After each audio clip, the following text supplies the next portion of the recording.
would love for you to share your thoughts about the 4 S's, because I think I heard you talk about that for the first time, Kristie, at the Summer Leadership Institute. Okay. And I think that is something that is really helpful for parents and teachers to keep in mind. Sure. Julie, what do you think? What makes sense? What part of that would you start with? Well, I would start with a high-level overview of each one. And then I think that's where what people want to know is, what are the 4 S's and why do they matter now? Yeah. So I'll start it, and then Julie, you kind of jump in, and Charmaine, anything you remember. It's really from attachment science, and it comes from really thinking about how humans learn. So just like we said, the students are the curriculum. Students can only learn, or humans can only learn, when certain things are in place. So you think of a teeter-totter. So this is like old school. So Charmaine and I went to Sawtooth Elementary in Twin Falls, Idaho, and we had a teeter-totter, a really big one, okay? And if you remember being on a teeter-totter, you wanted to have a friend that was about the same as you. Because otherwise, or if they're like Julie and they're like shiny squirrel and they jump off the teeter-totter, you go crash, right? Or you go flying. So human brains need to be not perfect, but they need to be able to do this, not this and this, okay? And so when we're living during a pandemic, or when we have a crappy curriculum, or when we're pulled out, pulled over, pulled aside, we get this. And so the 4 S's are really saying, yes, relationships matter. Yes, kids have to be ready to learn. But how do you do it in a way that makes this balance? Okay. So I don't know. Did something change, Charmaine? I changed the screen. Sorry. Right. Good. I just wanted to make sure you didn't kick me out. Okay. So very quickly, the 4 S's, and then Julie, you jump in. This is what they stand for: safe, seen, soothed, secure. So when the human brain feels safe, seen, soothed, secure, we are able to learn. And so we're really asking educational teams to make decisions about curriculum, to write IEPs, and to interact, whether you're virtual, hybrid, or in person, keeping these 4 S's as part of everything you do.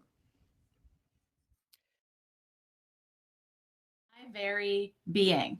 So that safe, seen, soothed, secure is in the small things, and it's in the big things, like where's a kid placed in school? If they're down the hall, they're not seen, they're maybe not, well, we know the research, they're not safe.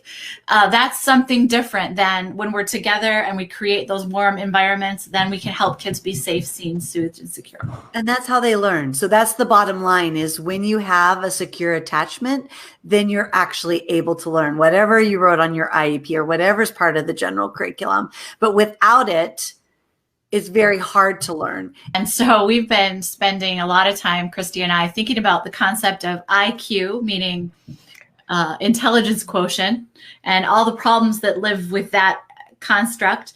And we've been changing the onus of control to how inclusive your school's inclusion quotient. So instead of how fit is your kid for the school, it's how fit is the school for your kid.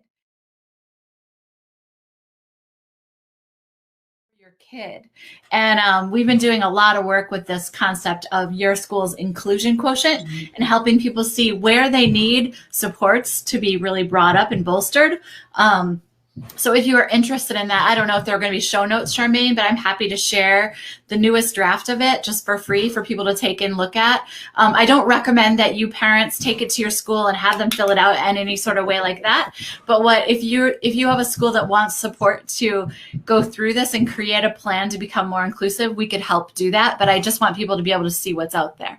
Yeah, I love changing the meaning of IQ to inclusion quotient. I think that's much more valuable than our old definition of IQ, right? And so the models of disability, I imagine you've heard this, but man, is this construct changing for school systems, okay? So Kristie and I are always talking about models of disability, and this is kind of the old-fashioned medical model of disability versus the social model of disability. And when you're thinking in the old-fashioned medical model of disability, you think something's wrong with the kid and the kid has to be fixed, and we need therapy and we need remediation, and we're going to fix them and they're going to be just like everybody else because difference is bad. Okay, that's the medical model.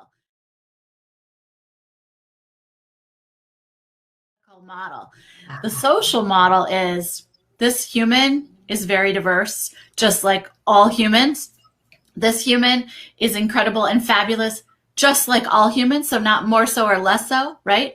And our job is not to fix or remediate. Our job is to support and adapt.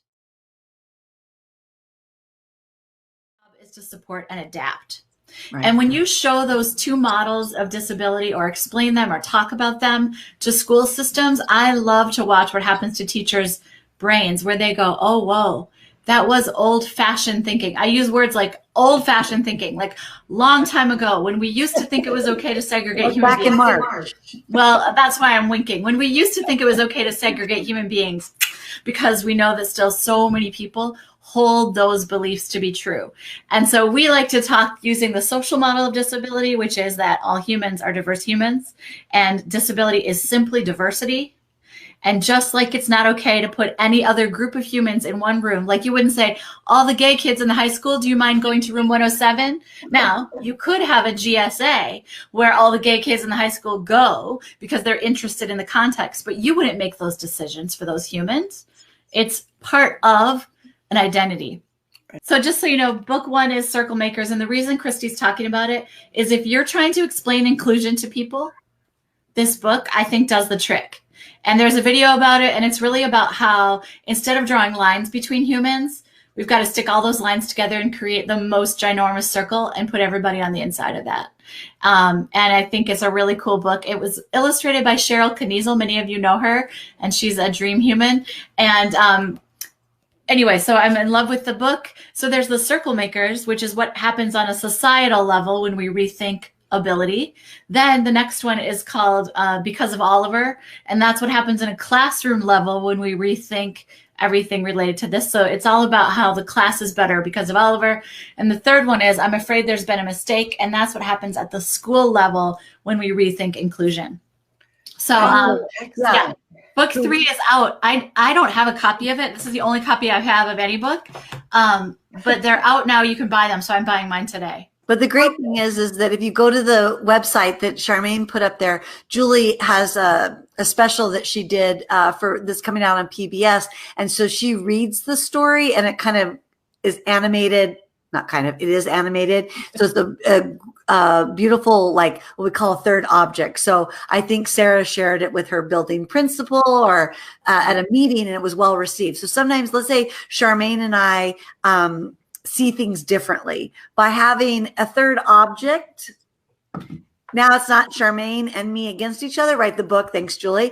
We can talk about the book and then come to understand, or back to Julie's inclusion quotient. It's what are our views about inclusion? How are our schedules in our buildings? How are related services provided? And that IQ measure helps you look at where are you drawing lines and where are you creating circles. And so the book can help folks in a way that's not so here's the research or you're doing a bad job or you don't care enough. No. This is the ideal. This is where we are. How can we close that gap? Oh, I know. And I've always talked to parents and talked about how we need to widen our circle of allies.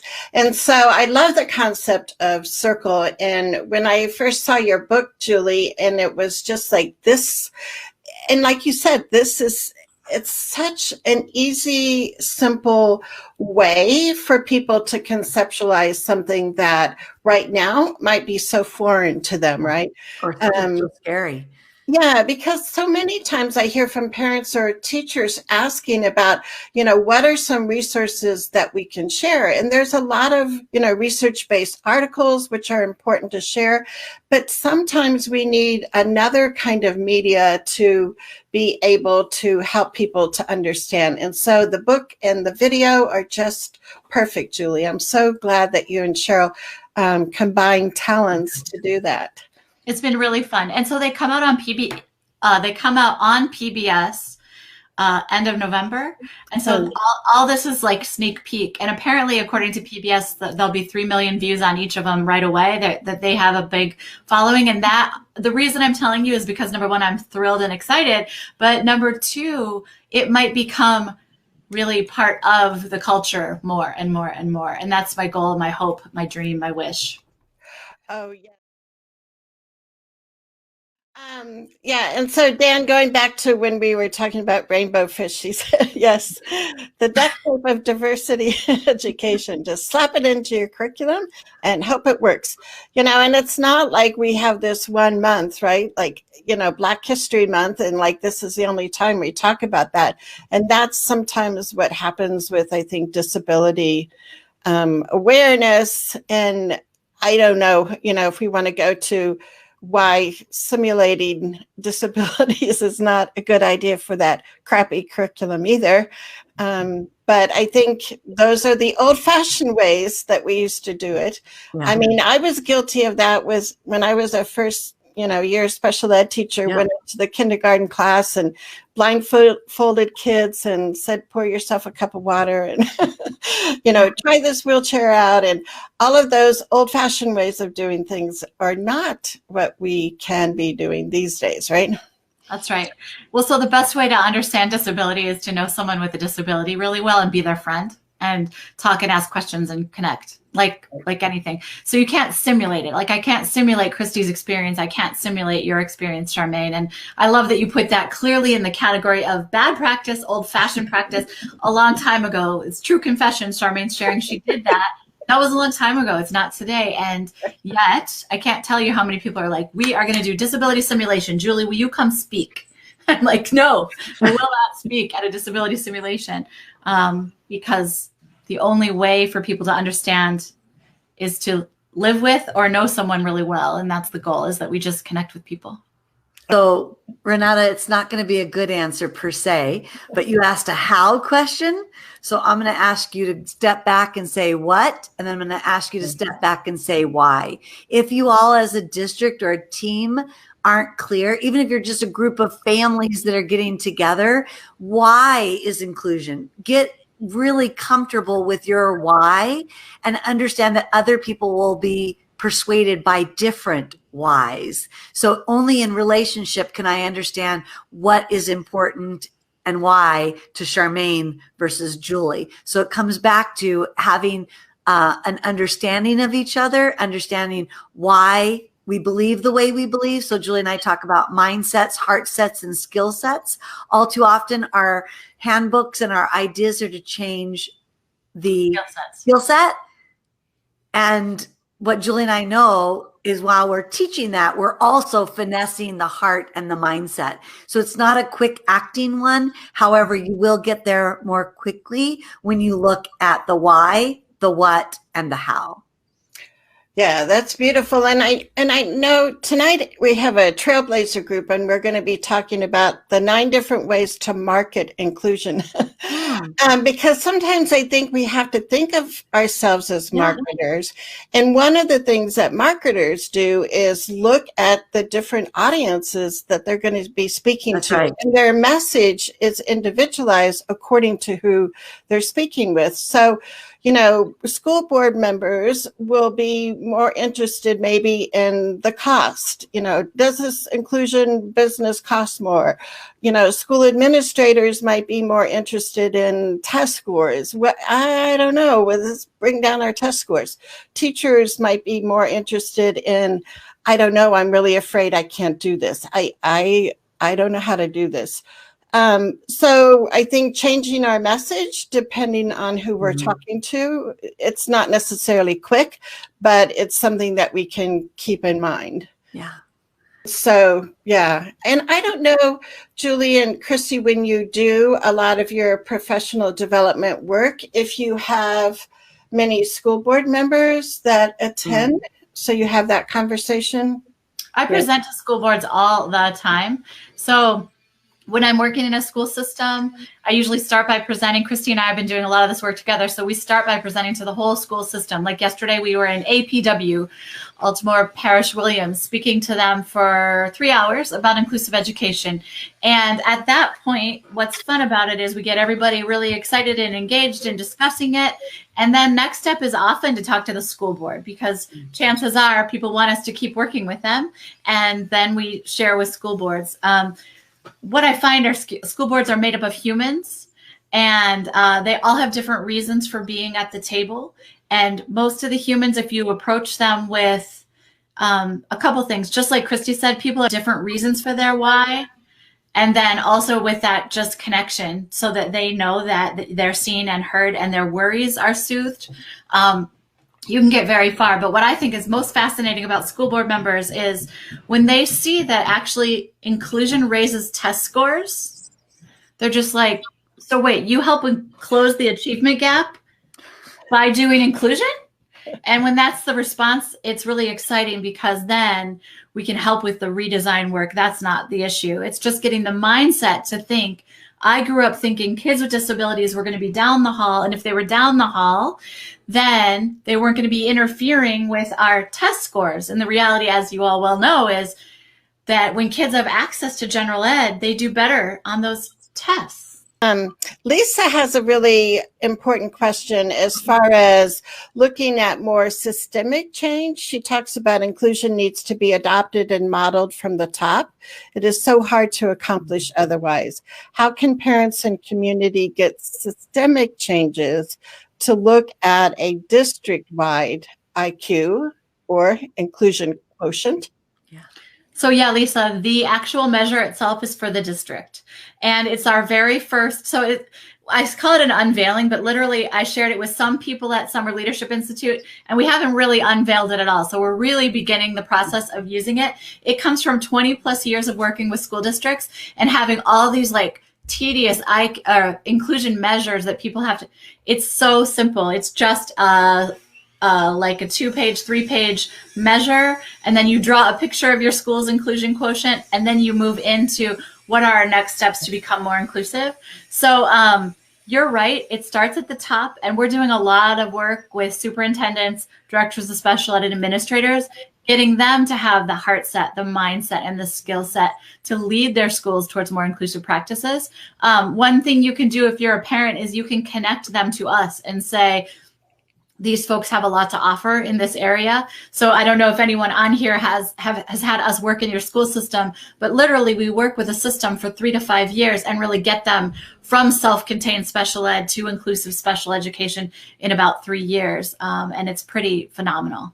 And I would piggyback on that, Julie. Like, we don't want you to do it alone. Like, so much of this advocacy work, whether it's about ability-isms or racisms or gender-isms, we've got to do it. I'm going to channel my friend Ijuma Jordan, who's this amazing educational consultant, but we've got to do it in community. So we've got to come together in community, and we've got to help each other in lots of different ways. So reach out. There might be something that we have, or a superintendent that we know that might be able to really resonate with somebody, or maybe a school board can talk to another school board, or we can facilitate that with you. But this idea of like coming together with Charmaine and the Trailblazers, and really it's necessary. We have to come together in community, and we can't put this burden just on families to advocate. We have to come together as an entire community, saying that all citizens have a right to be fully included.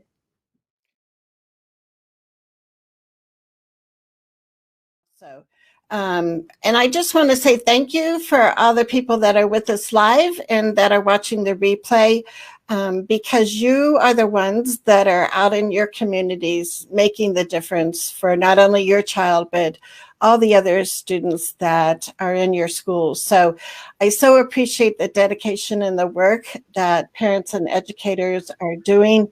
And you are making a huge difference. Change is happening. We do see positive things, bubbling up in lots of different schools. And I just want to say, Charmaine, to you, thank you for everything you do to keep this conversation going in the world, and to keep, like, even the trailblazers. People want to know how to join the trailblazers. Keeping those humans that are really doing this hard work and heavy lifting of helping to shift the mindsets and heartset of schools. I just want to say thank you, because you are gold when it comes to this bigger conversation. So thank you. You're welcome. You're most welcome. And that's the passion that I have, right? Is that we can make sure that every student is safe and happy and learning every day. And that is now during distance learning, and also when our kids are back in the building. So I love being here and being able to learn from other people in our audience and our guest speakers. So I just appreciate people wanting to create more positive change.